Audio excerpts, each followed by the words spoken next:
इस लक्ष्य वेदी के माध्यम से मुंबई शहर और आसपास के जितने भी शहर है उसमें रेगुलेटेड हॉकिंग यानी कि इस तरह की व्यवस्था जिसमें हॉकर्स की भी सुविधा हो और नागरिकों की भी सुविधा हो, उसके लिए मैंने सरकार का ध्यान आकर्षित किया है। लेकिन अध्यक्ष महोदय, सरकार और मुंबई महानगर पालिका का खड़े रह के मैं यहाँ निषेध करता हूँ कि ये लक्ष्य वेदी वारंवार आती है, जो जैसा उत्तर छापा हुआ है पिछली बार वैसा उत्तर मिलता है। अध्यक्ष महोदय, आप सोचिए कि सरकार कितनी गंभीर है। अध्यक्ष महोदय, 2014 में नियम बनाए गए, नियम बना के बिल्कुल स्पष्टता आ गई कि टाउन वेंडिंग कमेटी बनाना है। टाउन वेंडिंग कमेटी के बाद सर्वे करना, सर्वे करके पिचेस अलॉट करना, सब नियम बने हुए अध्यक्ष महोदय। और सर्वे के बाद जो ऐसे हॉकर्स है जिनको न्याय मिलना चाहिए, उनको न्याय न मिलते हुए मुंबई शहर में नए हॉकर्स को बिठाना, रैकेट चलाना, ये काम मुंबई महानगर पालिका करती है। अध्यक्ष महोदय, आज आपसे न्याय मुझे चाहिए कि मुंबई शहर में वो हॉकर्स जिनको सुप्रीम कोर्ट कहता है कि लाइवलीहुड देना है, जिनको नियम बना के दिए गए, उनको अन्यायपूर्वक ट्रीट किया जाता है। उनको उठा के आते सीधे हॉकिंग जोन है नहीं है, उसके पास लाइसेंस या उसके पास सर्वे पावती है कि नहीं है, नहीं देख के उनको फेंक दिया जाता है अध्यक्ष महोदय। और नए नए हॉकिंग जोन बना के हफ्ता वसूली मुंबई महानगर पालिका करती है अध्यक्ष महोदय। अध्यक्ष महोदय, अभी मुझे मालूम है मंत्री महोदय जी को ब्रीफिंग की होगी कि यहाँ पर हाईकोर्ट में एक केस है। अध्यक्ष महोदय, टेंडर का मामला हो ना तो 5-5 लाख रुपया देकर काउंसिल खड़े रह करके ये मुंबई महानगर पालिका जो है केस में न्याय लेने का काम करती है।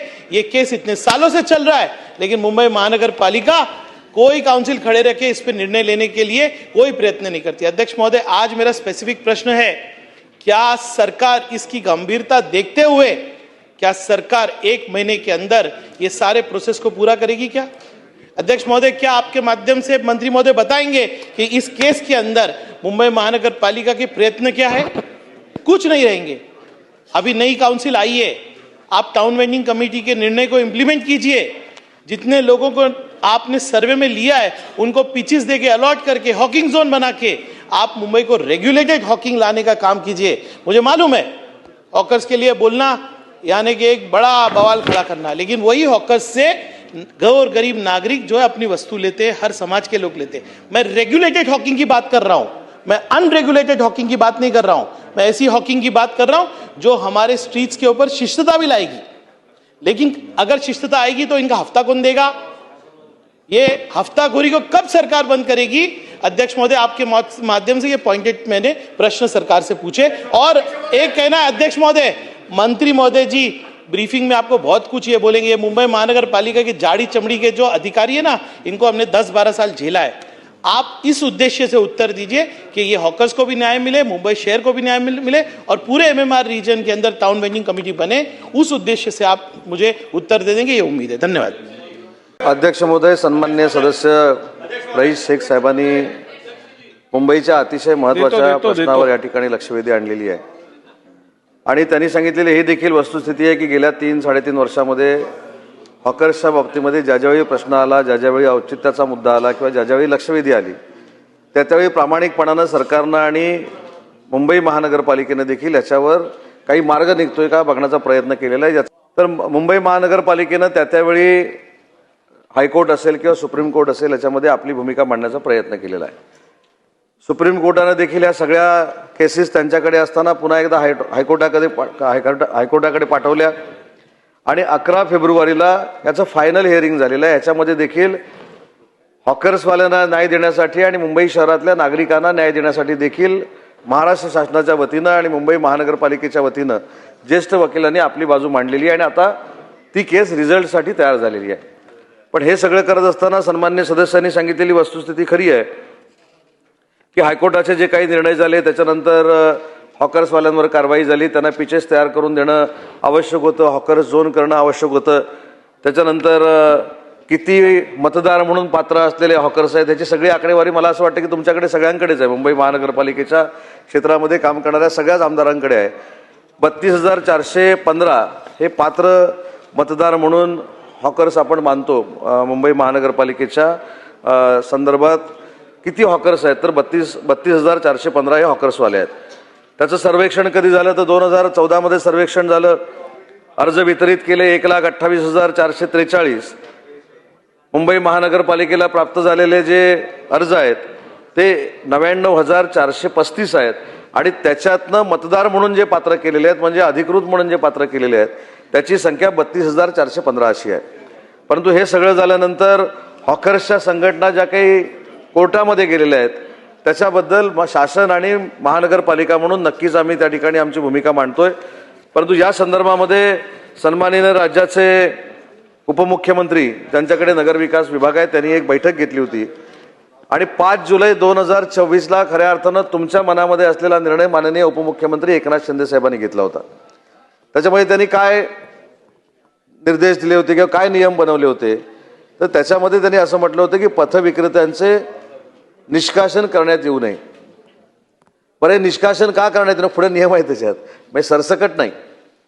त्याच्यामध्ये रेल्वेपासून 150 फुटापर्यंत असू नये, रुग्णालयापासून 100 फुटापर्यंत असू नये, हे सगळे नियम अबाधित शाळेपासून जे काही शाळेपासून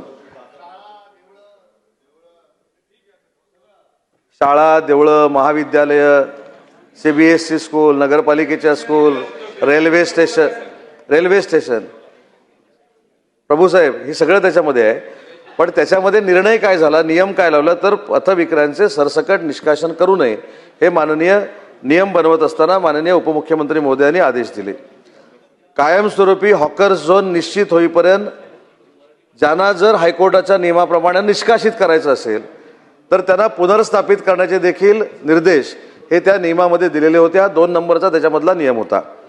तिसरा होता की सर्वेक्षणाला 5 वर्ष जर पूर्ण झाली असतील तर पुन्हा एकदा सर्वेक्षण करून योग्य कोण आहे आणि अयोग्य कोण आहे हे ठरवण्याचा निर्णय महानगरपालिकेनं घ्यावा हा देखील नियम त्यांना घालण्यात आलेला होता.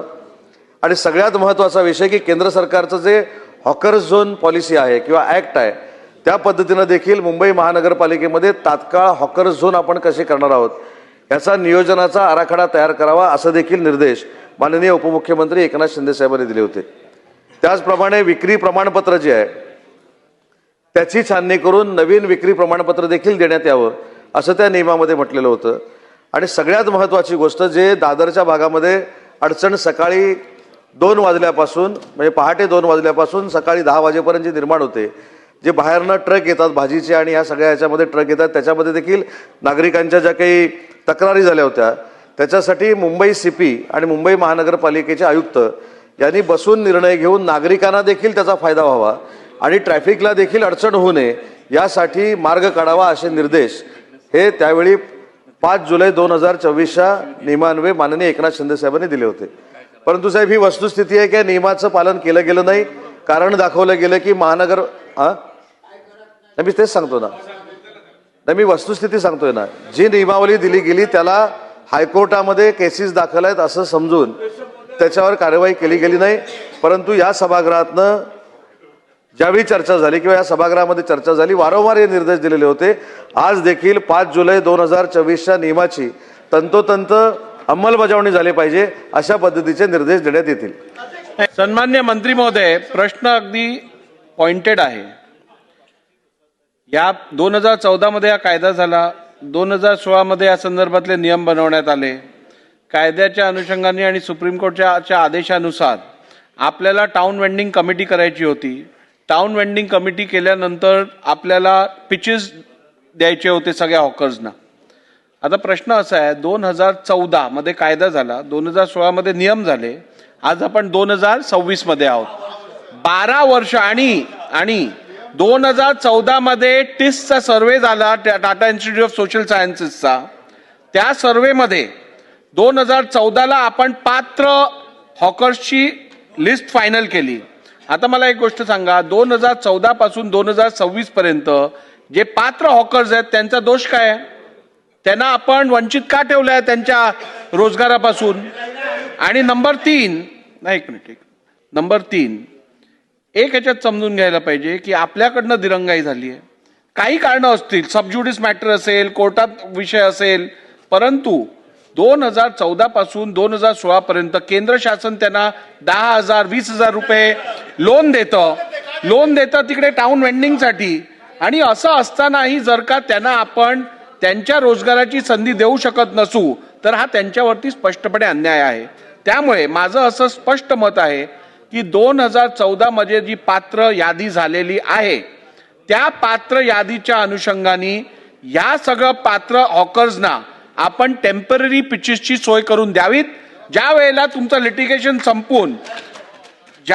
तुमचं लिटिगेशन संपेल आणि तुम्ही टाउन वेंडिंग कमिटी मार्फत परमनंट पिचेस द्यायचं काम कराल त्यावेळेला टेम्पररी पिचेस विड्रॉ करा.